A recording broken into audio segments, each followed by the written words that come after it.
Brought to you by खाता book. मैं बाद में दे दूं? देखिए, अब इनका शर्माने का दवा तो कोई है नहीं, लेकिन उधार वापस लाने का फार्मूला है। क्या?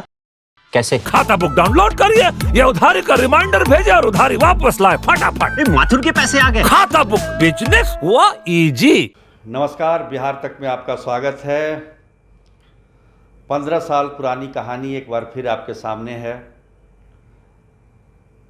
पट्टकथा वही है, किरदार जरूर बदल गए हैं। ये कहा जाता है ना कि इतिहास अपने आप को दोहराता है, तो इस बार पिता के इतिहास को बेटे ने दोहराने की कोशिश की है। वो इतिहास क्या था, इसको जानने के लिए हमें 2004 यानी कि 16 साल पहले जाना होगा। 2004 में एक गठबंधन बना यूपीए। बिहार में लोकसभा चुनाव के दौरान कांग्रेस, आरजेडी, एलजेपी और लोकसभा चुनाव में इस गठबंधन ने काफ़ी अच्छी सफलता पाई और केंद्र में यूपीए की सरकार बनी। लेकिन सरकार तो बनी, लेकिन चंद महीने बाद ही यूपीए सरकार में शामिल आरजेडी अध्यक्ष लालू प्रसाद यादव और एलजेपी अध्यक्ष रामविलास पासवान में तल्खी इतनी बढ़ी कि फरवरी में विधानसभा चुनाव आते आते रामविलास पासवान ने ऐलान कर दिया कि वो अकेले चुनाव लड़ेंगे और उन्होंने आरजेडी के खिलाफ अपने उम्मीदवार मैदान में उतार दिए। हालांकि इस चुनाव में एलजेपी को अच्छी सफलता भी मिली, 29 सीट मिले, अब तक का सबसे ज़्यादा की संख्या है वो, और 12% वोट भी मिले। शायद कहीं ना कहीं चिराग को भी ये दिमाग में होगा कि वो इस करिश्मे को फिर दोहरा सकते हैं।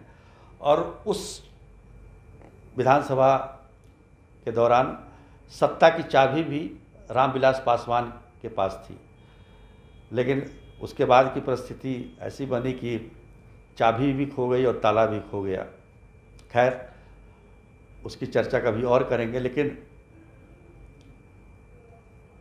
ठीक उसी प्रकार 2019 में बिहार में एनडीए के तहत बीजेपी, जेडीयू, एलजेपी ने मिलकर चुनाव लड़ा और 40 में से 39 सीटें जीती।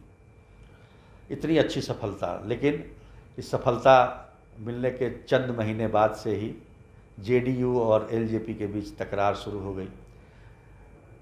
और उसकी शुरुआत हम ये कह सकते हैं कि लोकसभा चुनाव में एलजेपी के जो एक मंत्री शामिल थे नीतीश कुमार के मंत्रिमंडल में, पशुपति पारस, वो लोकसभा चले गए। उसके बाद से एलजेपी को मंत्रिमंडल में प्रतिनिधित्व नहीं मिला। इसका मलाल एलजेपी को रहा।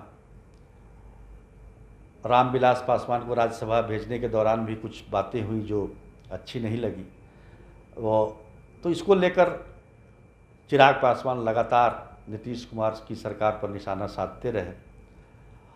और इन सारी परिस्थितियों के बीच बीजेपी तब भी मौन थी और आज भी मौन है।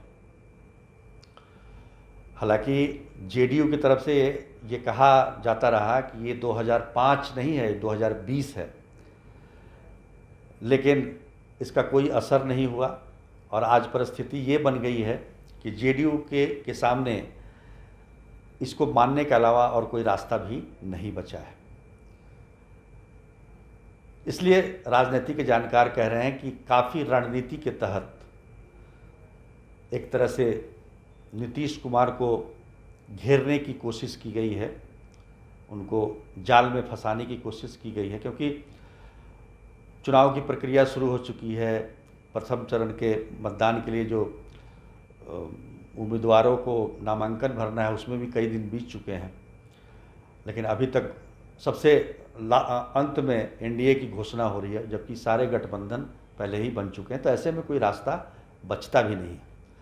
तो कुल मिलाकर देखा जाए तो इतिहास एक बार फिर अपने आप को दोहरा रहा है। लेकिन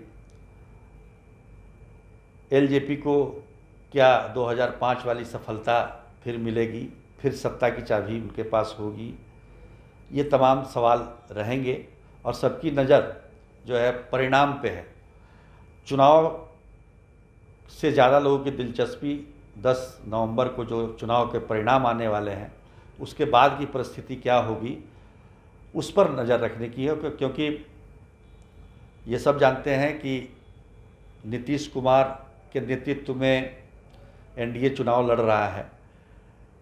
ये लगातार बीजेपी के नेता बोलते रहे, बावजूद इसके एलजेपी अलग होके चुनाव लड़ने जा रहा है और उनका कहना है कि वो बीजेपी के साथ है। तो अगर एलजेपी और बीजेपी के गठबंधन की सीटों की संख्या क्या होती है,